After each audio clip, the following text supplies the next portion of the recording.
নাও। আমি আজকে একটা শাক মানে বানিয়ে দেখাচ্ছি ধুতি দিয়ে। ধুতিতে যেমন থাকে এরকম রয়েছে, এটাকে আমি চারপাট করলে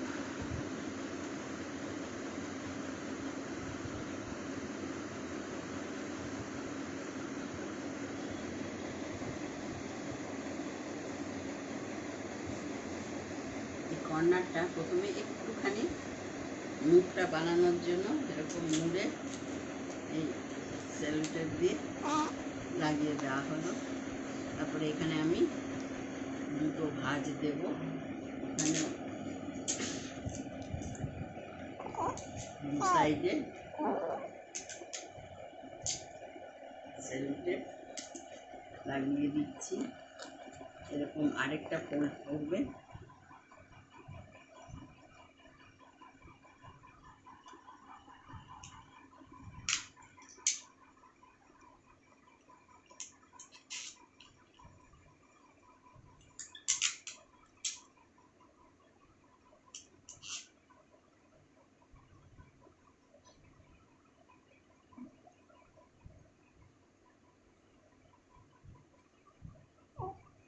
এরপর এই জায়গাটা শাঁখের মতন গোল ভাব করে নিতে হবে এবং নিচেরটাও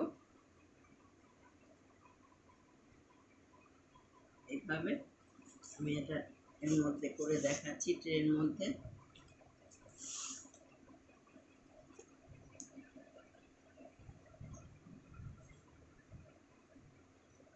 এই হয়ে গেল।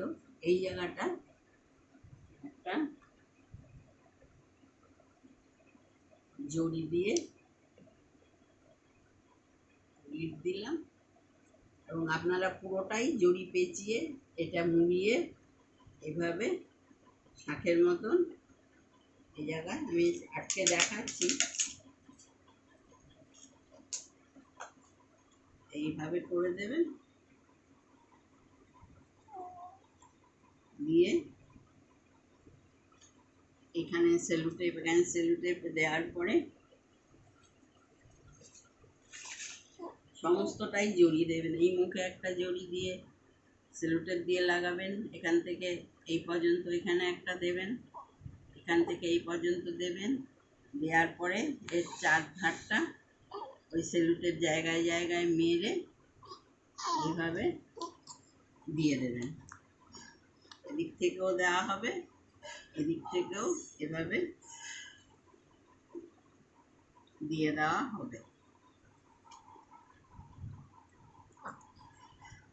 এই পড়লো এদিকেরটা, এইভাবে ওপরে পড়লো আর এই মুখে এখানটায় জড়িয়ে এরকম করবে, তারপরে এখানটায় পড়বে, এখানটায় পড়বে। কী করছে এইভাবে আপনারা নিজেরাই ঘরে, এটা আমি ধুতি দিয়ে করেছি, ইচ্ছে করলে শাড়ি দিয়েও করতে পারবেন, জিনিসটা একই। আমি ধুতি দিয়ে করলাম, দেখতে বেশি ভালো লাগবে। ঠিক আছে, এটা আমি খুলে ফেলছি, আরেকটা নতুন বানিয়ে কিছু দেখা।